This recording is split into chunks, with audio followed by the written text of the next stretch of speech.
While it may seem to some as if Google TV has suddenly butted its way into the television space, threatening many other players, platforms, and content makers, quite possible the opposite is true.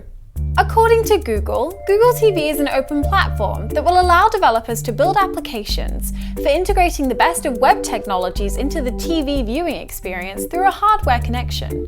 In other words, it's Google's version of Apple TV. And while currently both Apple TV and Google TV rely on hardware to interface with their software, it's pretty clear this is just a transitional technology, and one day we won't need any special hardware to link our computers to our TV sets. Promised to launch later this year, in its current form, we have in cahoots Google, Sony, and Intel, three of the world's largest companies for providing internet services, TV screens, and hardware products. With all these great companies, along with many more from the same industries expected to hop on board in the future, there is one very important fraction of the TV industry entirely missing from this equation. No mention of any content partners.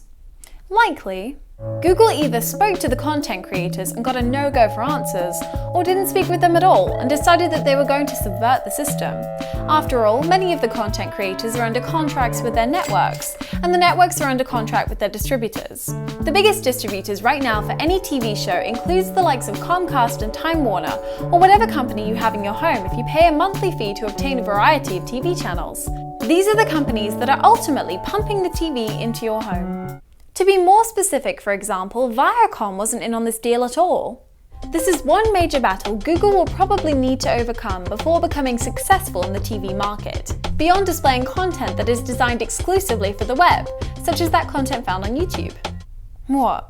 I'm on YouTube.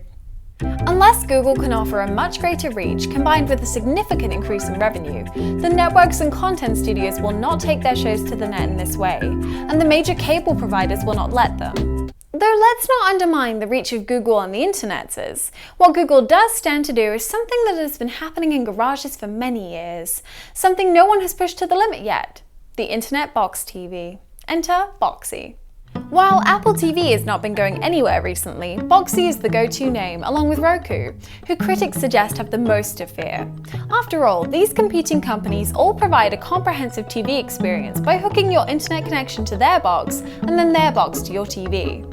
Interestingly, the technology of IP boxes is probably just a transitional technology, and soon there will be no need for special equipment to hook your internet connection up to your TV.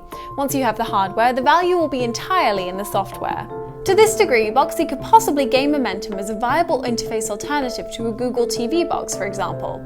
Yet essentially they are both open platforms, so theoretically, users could create channels for the systems to talk to one another and co-evolve together.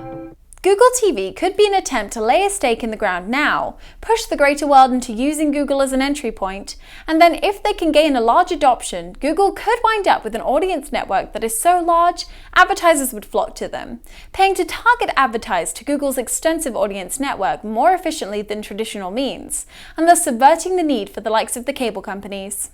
Google has announced that the operating system for Google TV will be based on Android, an already open development environment that is gaining major lift, so Boxy, Roku, and the many others who might appear to be competitors will essentially be able to connect their platforms to Google TV, and thus consequently become part of the co-evolution of the platform. As you may know, we have been working on the Magma platform, which is a finely tuned discovery engine for finding what's hot on the internet in real time, while also establishing a place to connect and share TV with your friends. Through our API, Google's new TV effort can be integrated into the Magma experience and vice versa. So all in all, Google TV seems like a pretty cool thing. It could help to expedite the rising tide of online TV experiences for people all over the world, and possibly generate the much needed tipping point to reach the mainstream. This truly is the era of millions of channels. Let's get those TVs connected.